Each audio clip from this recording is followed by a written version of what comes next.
Action आहे ती capture करतो. लोकांना माहिती आहे की तू किती बॉलमध्ये किती रन्स केले किंवा किती बाउंड्रीज मारल्या, किती सिक्सर्स मारल्या, सगळे नंबर्स लोकांना माहीत आहेत. पण ज्यावेळेला ते अप्स अँड डाऊन्स होते तुझ्या आयुष्यात, त्या तुझ्या डोक्यात काय चाललं होतं हे कोणालाही माहिती नाही असं. हा एक पॉईंट आहे.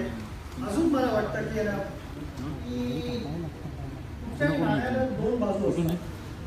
दुसरी बाजू अजून कोणी बघितली नाही.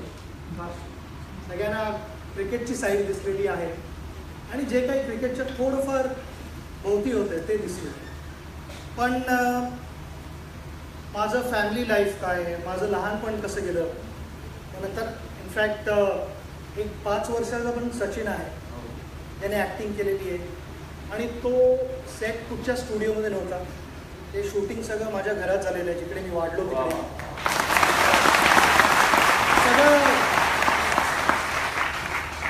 ही मूव्ही जी आहे ती रिअल लाईफ मूव्ही आहे, रिअल लाईफ नाही आहे. याच्यात रिटेक्स नव्हते. तो एक बॉल निघून गेला तर तो निघून गेला, तर पुढचा बॉल होता आमच्यासाठी. ती मॅच निघून गेली तर तो चान्स गेला, पुढचा चान्स होता. तो वर्ल्ड कप निघून गेला.